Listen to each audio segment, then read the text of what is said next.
Okay, that's the spot for tonight. Yes. Wow.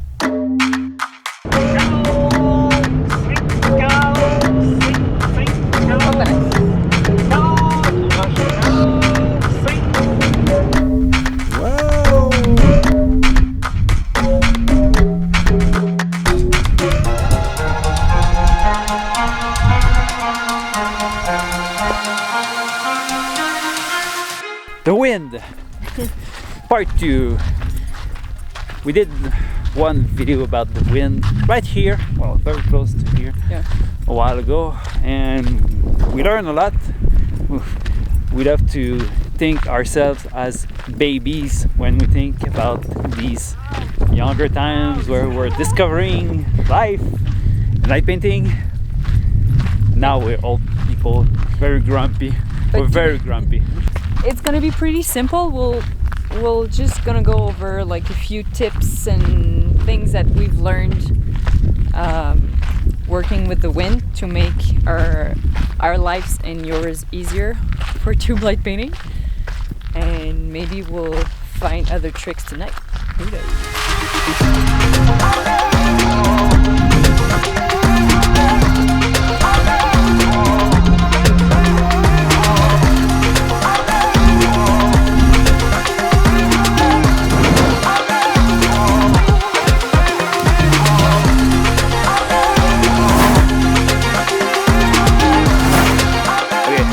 Shooting at high winds, couple of tips from the model point of view first. That is Kim Henry. So the first thing is which kind of pose I will suggest or do.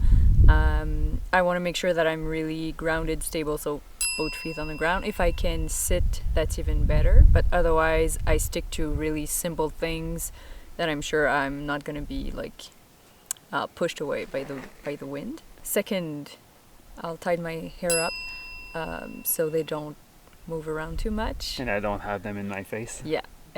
And same thing for the clothing. So I'll make sure that everything don't fly off, because otherwise like the skirt gets blurry because there's too much movement.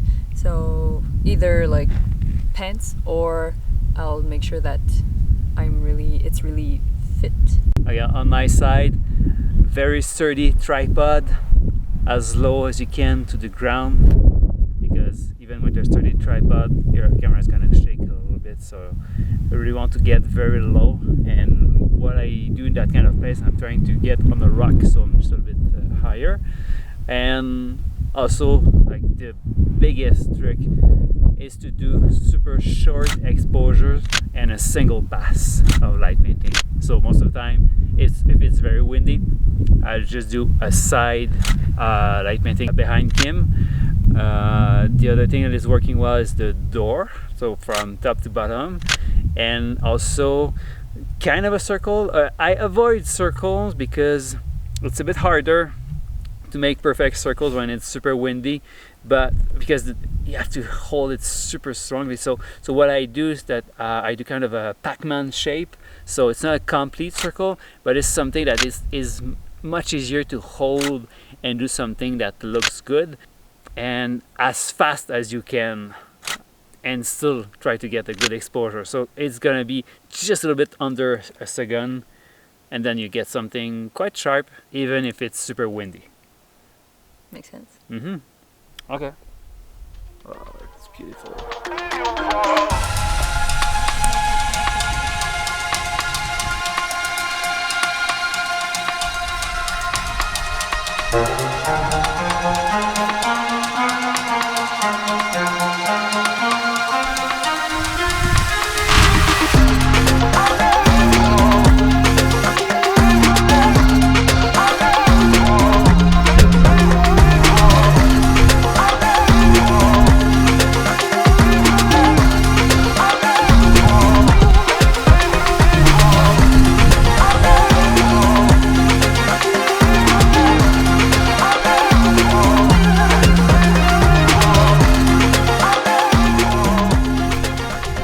What's great about trying to explain these things is that we have to force ourselves to to use these tricks, and I feel like it really helps tonight.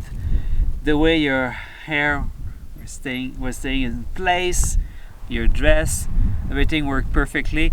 It wasn't that windy. We went up to 30 kilometers per hour with the wind. We've seen worse, like much worse than this. These last shots with the Milky Way was with the strongest wind we had tonight. Super crisp.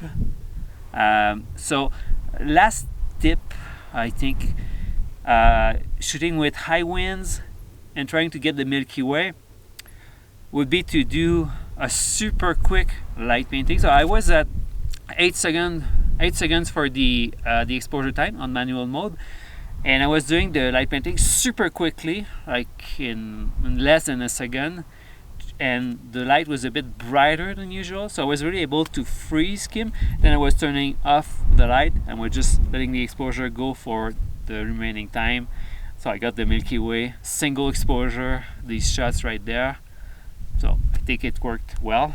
It was very cold for you again. A bit, yeah.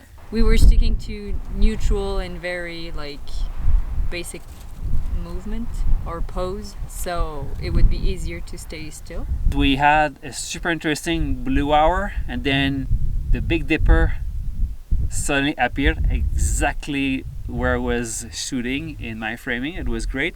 And then we moved to the Milky Way, which was just a bit on the left side, and the moon is going to start to rise. It's probably already starting, so we're going to move on the other side to continue with the blue hour of the rising moon. We're going to meet you on the other side of the rock.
Wow, ok, on a quelque chose.